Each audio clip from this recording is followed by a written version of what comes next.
प्रभु की स्तुति। आप इस चैनल को रोजाना देखकर 1 साल में बाइबल पढ़ सकते हैं। कृपया सदस्यता लें। आज का धर्म ग्रंथ उत्पत्ति अध्याय 7। उत्पत्ति अध्याय 7। और यहोवा ने नूह से कहा, तू अपने सारे घराने समेत जहाज में जा, क्योंकि मैंने इस समय के लोगों में से केवल तुझी को अपनी दृष्टि में धर्मी देखा है। सब जाति के शुद्ध पशुओं में से तो तू 7-7 अर्थात नर और मादा लेना, पर जो पशु शुद्ध नहीं है उनमें से 2-2 लेना, अर्थात नर और मादा। और आकाश के पक्षियों में से भी 7-7 अर्थात नर और मादा लेना, कि उनका वंश बचकर सारी पृथ्वी के ऊपर बना रहे। क्योंकि अब 7 दिन और बीतने पर मैं पृथ्वी पर 40 दिन और 40 रात तक जल बरसाता रहूंगा, और जितनी वस्तुएं मैंने बनाई हैं सबको भूमि के ऊपर से मिटा दूंगा। यहोवा की इस आज्ञा के अनुसार नूह ने किया। नूह की अवस्था 600 वर्ष की थी जब जल प्रलय पृथ्वी पर आया।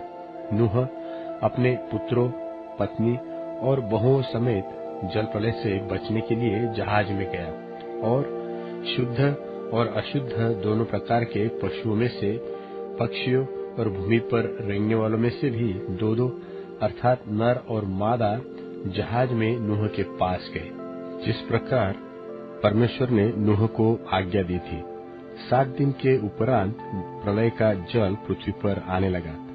जब नूह की अवस्था के 600वें वर्ष के दूसरे महीने का 70वां दिन आया, उसी दिन बड़े गहरे समुद्र के सब सोते फूट निकले और आकाश के झरोखे खुल गए, और वर्षा 40 दिन और 40 रात निरंतर पृथ्वी पर होती रही।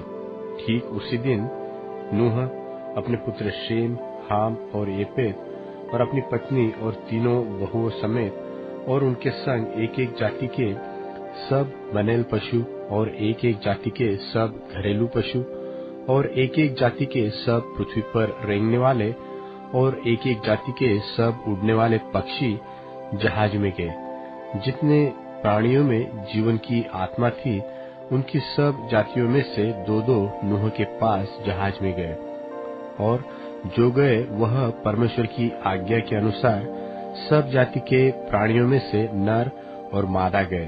तब यहोवा ने उसका द्वार बंद कर दिया, और पृथ्वी पर 40 दिन तक प्रलय होता रहा, और पानी बहुत बढ़ता ही गया, जिससे जहाज ऊपर को उठने लगा, और वह पृथ्वी पर से ऊंचा उठ गया, और जल बढ़ते बढ़ते पृथ्वी पर बहुत ही बढ़ गया, और जहाज जल के ऊपर ऊपर तैरता रहा, और जल पृथ्वी पर अत्यंत बढ़ गया, यहाँ तक कि सारी धरती पर जितने बड़े बड़े पहाड़ थे सब डूब गए। जल तो 15 हाथ ऊपर बढ़ गया, और पहाड़ भी डूब गए, और क्या पक्षी, क्या घरेलू पशु, क्या बनेल पशु और पृथ्वी पर सब चलने वाले प्राणी और जितने जंतु पृथ्वी में बहुतायत से भर गए थे, वे सब और सब मनुष्य मर गए।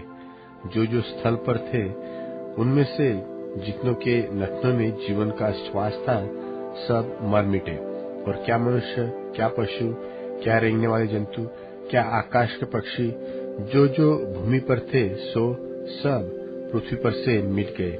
केवल नूह और जितने उसके संग जहाज में थे वे ही बच गए, और जल पृथ्वी पर 150 दिन तक प्रबल रहा। उत्पत्ति अध्याय 8। उत्पत्ति अध्याय 8। और परमेश्वर ने नूह की ओर जितने बनेल पशु और घरेलू पशु उसके संग जहाज में थे उन सबों की सुधि ली, और परमेश्वर ने पृथ्वी पर पवन बहाई और जल घटने लगा, और गहरे समुद्र के सोते और आकाश के झरोखे बंद हो गए, और उसमें से जो वर्षा होती थी वो भी थम गई। और 150 दिन के पश्चात जल पृथ्वी पर से लगातार घटने लगा। 7वें महीने के 70वें दिन को जहाज अरारात नाम पहाड़ पर टिक गया, और जल 10वें महीने तक घटता चला गया और 10वें महीने के पहले दिन को पहाड़ियों की चोटियां दिखलाई दी। फिर ऐसा हुआ कि 40 दिन के पश्चात नूह ने अपने बनाए हुए जहाज की खिड़की को खोलकर एक कौवा उड़ा दिया। वह जब तक जल पृथ्वी पर से सूख न गया तब तक इधर उधर फिरता रहा। फिर उसने अपने पास से एक कबूतरी को भी उड़ा दिया कि देखे कि जल भूमि पर से घट गया कि नहीं। उस कबूतरी को अपने पैर के तले टेकने के लिए कोई आधार न मिला, सो वह उसके पास जहाज में लौट आई, क्योंकि सारी पृथ्वी के ऊपर जल ही जल छाया था। तब उसने हाथ बढ़ाकर उसे अपने पास जहाज में ले लिया। तब और 7 दिन तक ठहरकर उसने उसी कबूतरी को जहाज में से फिर उड़ा दिया। और कबूतरी सांझ के समय उसके पास आई तो क्या देखा कि उसकी चोंच में जलपाई का एक नया पत्ता है। इससे नूह ने जान लिया कि जल पृथ्वी पर घट गया है। फिर उसने 7 दिन और ठहरकर उसी कबूतरी को उड़ा दिया और वह उसके पास फिर कभी लौटकर न आई। फिर ऐसा हुआ कि 601 वर्ष के पहले महीने के पहले दिन जल पृथ्वी पर से सूख गया। तब नूह ने जहाज की छत खोलकर क्या देखा कि धरती सूख गई है और दूसरे महीने के 27वें दिन को पृथ्वी पूरी रीति से सूख गई। तब परमेश्वर ने नूह से कहा, तू अपने पुत्रों, पत्नी और बहुओं समेत जहाज में से निकला। क्या पक्षी, क्या पशु, क्या सब भांति के रेंगने वाले जंतु जो पृथ्वी पर रेंगते हैं, जितने शरीरधारी जीव जंतु तेरे संग है, उन सबको अपने साथ निकाल लिया कि पृथ्वी पर उनसे बहुत बच्चे उत्पन्न हो और वे फूले फले और पृथ्वी पर फैल जाए। तब नूह और उसके पुत्र और पत्नी और बहुएं निकल आई और सब चौपाए रेंगने वाले जंतु और पक्षी और जीवते जीव जंतु पृथ्वी पर चलते फिरते हैं, सो सब जाति जाति करके जहाज में से निकल आए। तब नूह ने यहोवा के लिए एक वेदी बनाई और सब शुद्ध पशुओं और सब शुद्ध पक्षियों में से कुछ कुछ लेकर वेदी पर होमबलि चढ़ाया। इस पर यहोवा ने सुखदायक सुगंध पाकर सोचा कि मनुष्य के कारण मैं फिर कभी भूमि को शाप न दूंगा। यद्यपि मनुष्य के मन में बचपन से जो कुछ उत्पन्न होता है वो बुरा ही होता है, तो भी जैसा जैसा मैंने सब जीवों को अब मारा है वैसा उनको फिर कभी न मारूंगा। अब से जब तक पृथ्वी बनी रहेगी तब तक बोने और काटने के समय ठंड और पतन, धूपकाल और शीतकाल, दिन और रात निरंतर होते चले जाएंगे। मत्ती रचित सुसमाचार 7वां अध्याय। दोष मत लगाओ कि तुम पर भी दोष न लगाया जाए, क्योंकि जिस प्रकार तुम दोष लगाते हो उसी प्रकार तुम पर भी दोष लगाया जाएगा, और जिस नाप से तुम नापते हो उसी से तुम्हारे लिए भी नापा जाएगा। तू क्यों अपने भाई की आंख के तिनकों को देखता है और अपनी आंख का लट्ठा तुझे नहीं सूझता? और जब तेरी ही आंख में लट्ठा है तो तू अपने भाई से क्यों कर कह सकता है कि ला मैं तेरी आंख से तिनका निकाल दूं? हे कपटी, पहले अपनी आंख में से लट्ठा निकाल ले, तब तू अपने भाई की आंख का तिनका भली भांति देख कर निकाल सकेगा। पवित्र वस्तु कुत्तों का न दो और अपने मोती सुअरों के आगे मत डालो, ऐसा न हो कि वे उन्हें पांव तले रौंदे और पलटकर तुमको फाड़ डालें। मांगो तो तुम्हें दिया जाएगा, ढूंढो तो तुम पाओगे, खटखटाओ तो तुम्हारे लिए खोला जाएगा। क्योंकि जो कोई मांगता है उसे मिलता है, और जो ढूंढता है वह पाता है, और जो खटखटाता है उसके लिए खोला जाएगा। तुम में से ऐसा कौन मनुष्य है कि यदि उसका पुत्र उससे रोटी मांगे तो वह उसे पत्थर दे? वह मछली मांगे तो उसे सांप दे? सो जब तुम बुरे होकर अपने बच्चों को अच्छी वस्तुएं देना जानते हो, तो तुम्हारा स्वर्गीय पिता अपने मांगने वालों को अच्छी वस्तुएं क्यों न देगा?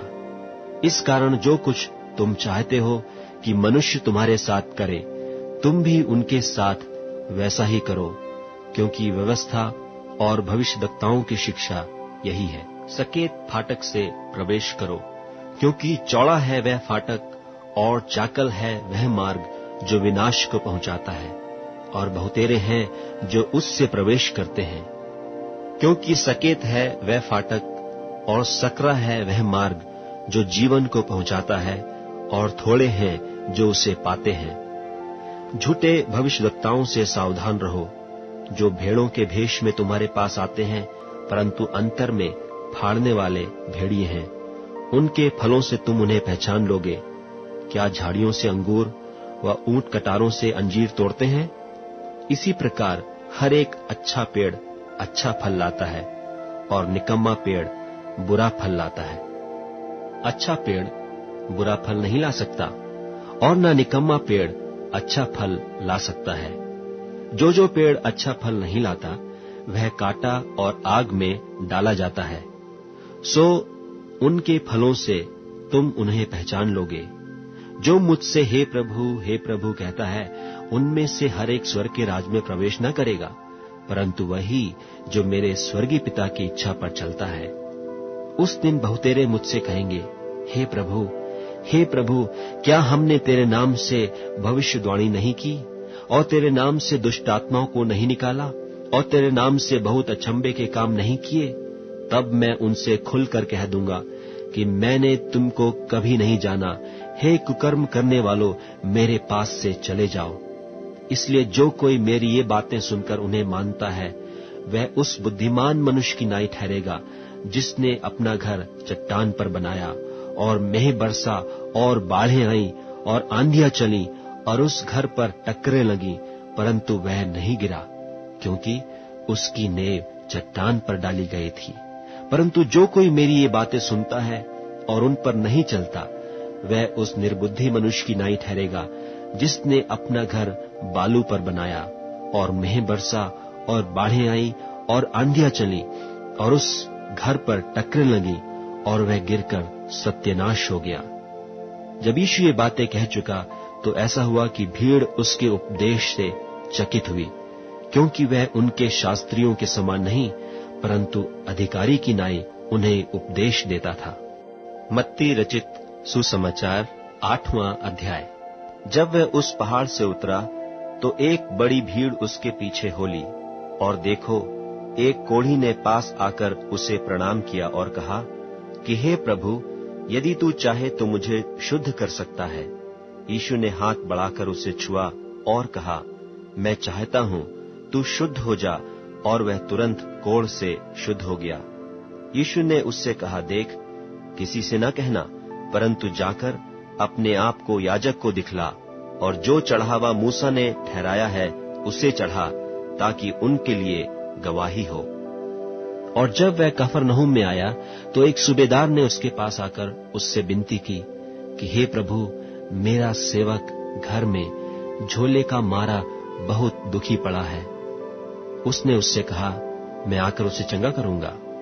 सूबेदार ने उत्तर दिया कि हे प्रभु, मैं इस योग्य नहीं कि तू मेरी छत के तले आए, पर केवल मुख से कह दे तो मेरा सेवक चंगा हो जाएगा। क्योंकि मैं भी पराधीन मनुष्य हूं, और सिपाही मेरे हाथ में है, और जब एक से कहता हूं जा, तो वह जाता है, और दूसरे को कि आ, तो वह आता है, और अपने दास से कहता हूं कि यह कर, तो वह करता है। यह सुनकर यीशु ने अचंभा किया, और जो उसके पीछे आ रहे थे उनसे कहा, मैं तुमसे सच कहता हूं कि मैंने इस्राएल में भी ऐसा विश्वास नहीं पाया। और मैं तुमसे कहता हूं कि बहुतेरे पूर्व और पश्चिम से आकर इब्राहिम और इसहाक और याकूब के साथ स्वर्ग के राज्य में बैठेंगे, परंतु राज्य के संतान बाहर अंधियारे में डाल दिए जाएंगे, वहां रोना और दांतों को पीसना होगा। और यीशु ने सूबेदार से कहा, जा, जैसा तेरा विश्वास है वैसा ही तेरे लिए हो। और उसका सेवक उसी घड़ी चंगा हो गया। और यीशु ने पतरस के घर में आकर उसकी सास को ज्वर में पड़ी देखा। उसने उसका हाथ छुआ और उसका ज्वर उतर गया, और वह उठकर उसकी सेवा करने लगी। जब संध्या हुई तब वे उसके पास बहुत से लोगों को लाए जिनमें दुष्ट आत्माएं थीं, और उसने उन आत्माओं को अपने वचन से निकाल दिया और सब बीमारों को चंगा किया, ताकि जो वचन यशायाह भविष्यद्वक्ता के द्वारा कहा गया था वह पूरा हो कि उसने आप हमारी दुर्बलताओं को ले लिया और हमारी बीमारियों को उठा लिया।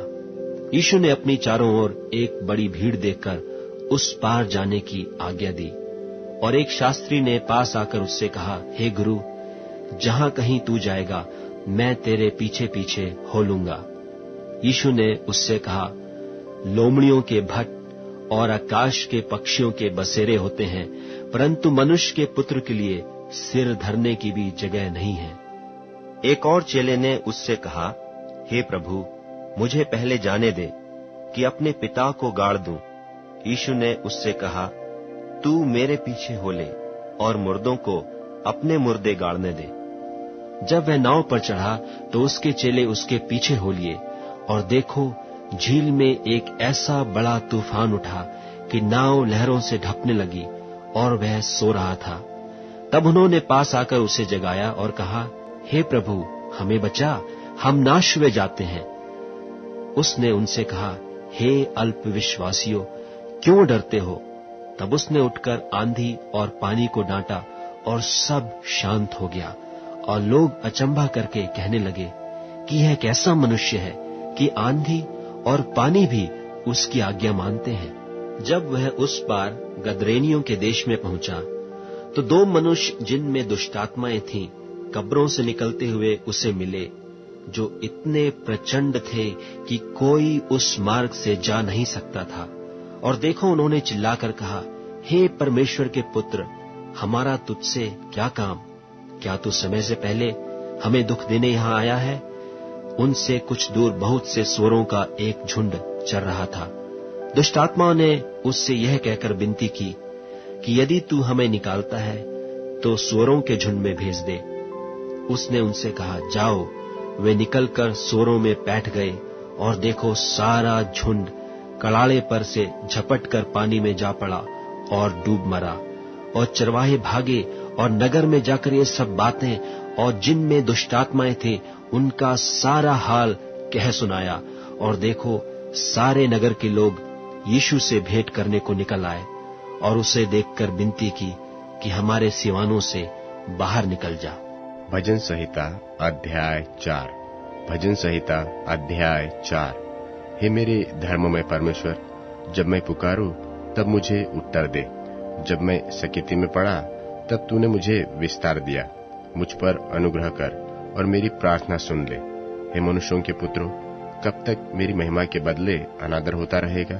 तुम कब तक व्यर्थ बातों से प्रीति रखोगे और झूठी युक्ति की खोज में रहोगे? यह जान लो कि यहोवा ने भक्त को अपने लिए अलग कर रखा है।